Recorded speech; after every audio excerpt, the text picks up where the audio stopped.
জানো, যখন ছোট ছিলাম তখন স্কুলের গেটে এক ফুচকাওয়ালা কাকু পাপড়ি চাট বিক্রি করতে আসতো। সেই স্বাদ জাস্ট এখনো সেই স্বাদ ভোলার মতো নয়। তাই সেই স্বাদের স্মৃতি মনে রেখেই আজকে তোমাদের সামনে আমি শেয়ার করতে চলেছি পাপড়ি চাটের রেসিপিটি। চলো রেসিপিটি শুরু করা যাক। পাপড়ি চাট বানানোর জন্য এখানে আমি 2 কাপ মতো ময়দা নিয়েছি। আমি এখানে 1 প্লেট মতো পাপড়ি চাট করব, সেই জন্য 2 কাপ নিয়েছি। আপনারা আপনাদের পাপড়ি চাটের সংখ্যা অনুযায়ী ময়দার পরিমাণটা বাড়াতে পারেন।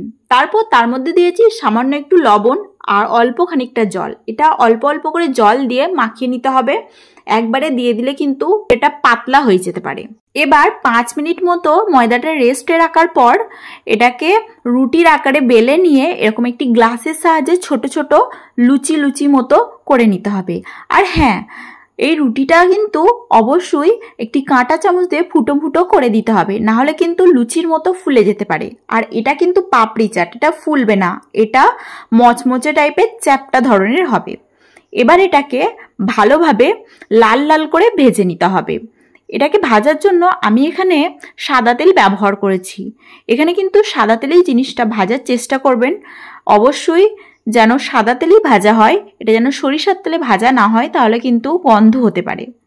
এবার সমস্ত পাপড়ি চাটগুলোকে আমি এখানে ভালো করে ভেজে নিয়েছি।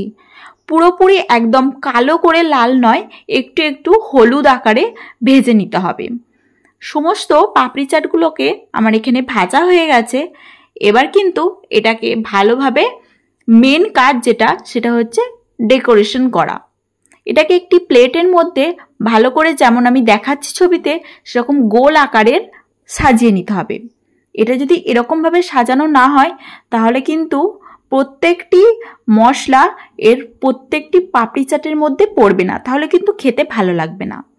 এখানে আমি 3 থেকে 4টি শাড়িতে ভালো করে জিনিসটাকে সাজিয়ে নিয়েছি। 3-4টে শাড়িতে পাপড়ি চাটগুলো সাজিয়ে নেওয়ার পর প্রথমেই এখানে দিতে হবে আলু। আলুটাকে আমি এখানে কিন্তু ভালোভাবে ম্যাশ করে নিয়েছিলাম, দিয়ে সমস্ত ধরনের মশলা দিয়েছি। সেই ক্লিপটা কিন্তু আমার ডিলিট হয়ে গেছিলো, তাই আপনাদের সামনে আমি এখানে অ্যাড করতে পারলাম না। এই আলুটার মধ্যে কিন্তু আমি সব ধরনের মশলা অ্যাড করেছিলাম, নুন, লঙ্কা, জিরা, আর এক্সট্রা যেটা করেছিলাম সেটা হচ্ছে একটু চাট মশলা। তারপর এটাকে প্রত্যেকটি পাপড়ি চাটের মধ্যে দিয়ে দিয়েছি। এবার দেব তেঁতুলের চাটনি। তেঁতুলের চাটনিটা কিন্তু আমি এখানে বাড়িতে বানিয়েছিলাম। আপনারা যদি রেসিপিটি দেখতে চান তাহলে কিন্তু আমাকে অবশ্যই এই ভিডিওর নিচেই কমেন্টে জানাবেন, আমি অবশ্যই ভিডিওটা আপনাদের সামনে দেওয়ার চেষ্টা করব। চাটনিটাকে ভালো করে পুরো পাপড়ি চাটের মধ্যে ভালো করে দিয়ে দিতে হবে।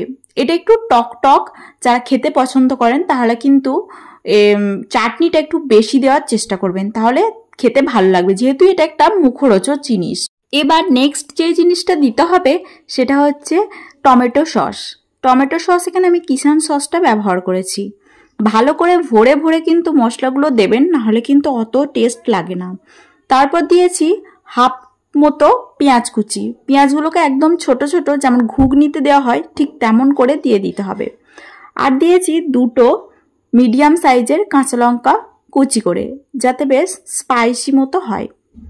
তারপর এর মধ্যে সব থেকে যেটা ইম্পর্টেন্ট পাপড়ি চাটের, যেটা ছাড়া কিন্তু পাপড়ি চাটটা একদমই সুন্দর লাগে না, সেটা হচ্ছে দই। এখানে আমি ভরে ভরে ভালোভাবে দইটা দিয়েছি, যাতে খুব ভালো লাগে খেতে। আর হ্যাঁ, যে জিনিসটা কিন্তু এখানে তোমাদের বলাই হয়নি সেটা হচ্ছে এখানে কিন্তু আমি টক দই ব্যবহার করেছি। আমি কিন্তু এখানে মিষ্টি দই ব্যবহার করিনি, নাহলে কিন্তু চাটনি মিষ্টি, দই মিষ্টি একদম জিনিসটা ভালোই লাগবে না খেতে, তাই এখানে টক দইটা ব্যবহার করবে। তারপর দিয়েছি হাফ চামচ মতো চাট মশলা, যাতে জিনিসটা আরও টেস্ট লাগে। এরপর দিয়েছি হাফ স্লাইস করা একটি লেবু।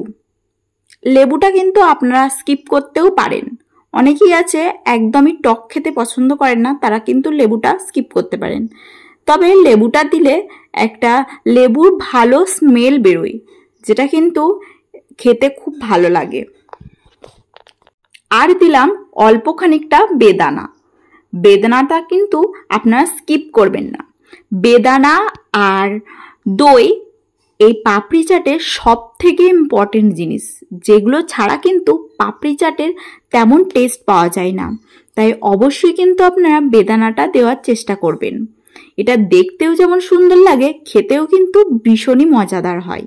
এভাবেই কিন্তু খুব সহজেই পাপড়ি চাটের রেসিপিটি বাড়িতে আপনারা করে ফেলতে পারবেন। এই রেসিপিটি আপনাদের কেমন লেগেছে আমাকে কিন্তু অবশ্যই কমেন্টে জানাবেন। ফিরে আসছি নতুন কোনো রেসিপি নিয়ে।